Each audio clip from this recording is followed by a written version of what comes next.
Recently, my 7-year-old daughter was asked by a passionate vegan what her favorite food is.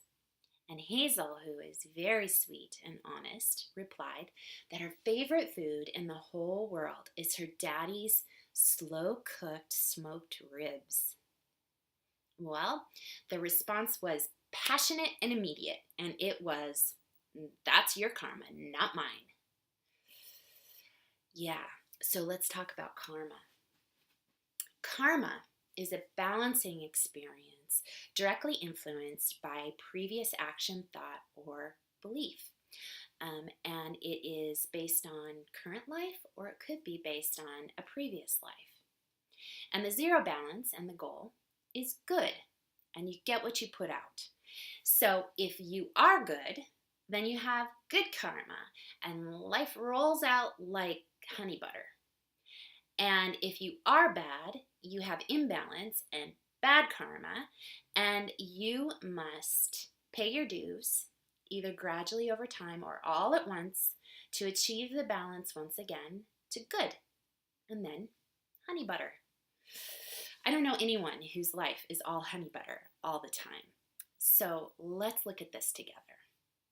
Remember from past videos that I have talked about the fact that we plan our lives before we incarnate, down to detail.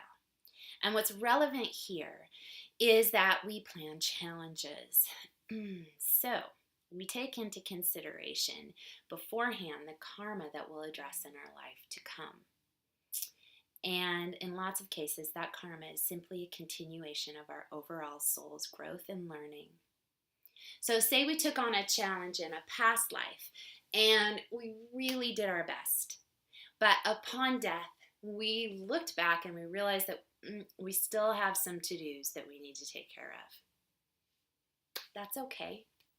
What happens then is you choose which of those you'd like to address in the life to come, and you line them up in your life planning, and they become challenges that you once again address in the life. No kidding, this is how it works. I've seen it over and over and over again. So yeah, you got karma, but you're also signing up for lots of other hard lessons. Big things that perhaps have nothing at all to do with karma, but have everything to do with challenging yourself to grow and learn as a soul. Because you know what?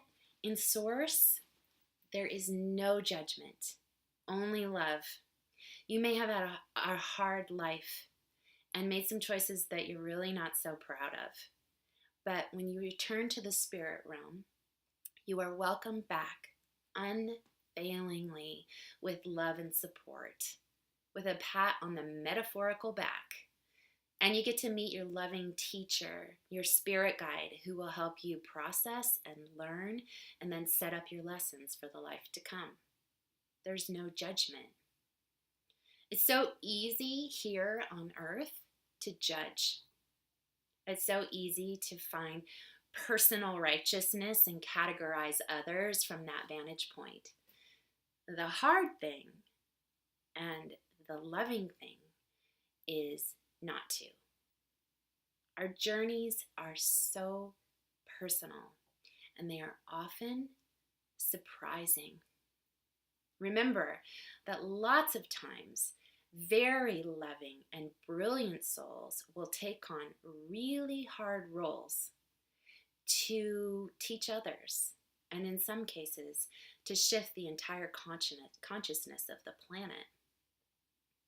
Take Hitler, for example, and this may be hard to hear, but many of our wisest teachers, channels, and past life experiencers agree that Hitler was actually a highly evolved soul who agreed to do what was incredibly hard in order to shift the perspective and consciousness of the world.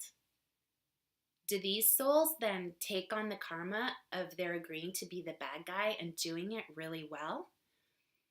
Perhaps, but it's not for us to decide. Karma then, it's not a weapon. It's not something to use to challenge others with because they don't seem good or right in your eyes. It's also not a weight. It doesn't have to be a heavy, heavy burden to carry, or imposing or daunting. It's simply a lesson. I met with a beautiful client this week, and she gave me permission to share her learning with you. See, she found karma upon review of a past life and found its influence in her current life. And when she made this revelation, through her tears, her face absolutely transformed into radiance and a beaming smile. And she said, "Oh, karma is just a joyous opportunity for learning." I love it. That is beautiful.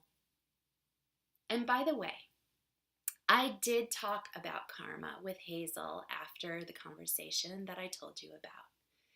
And she listened. And then she said, well, Mommy, I don't think I'm going to get in trouble for thinking that my daddy is the best meat cooker in the whole world. And you know what? I tend to agree. Thanks again for listening.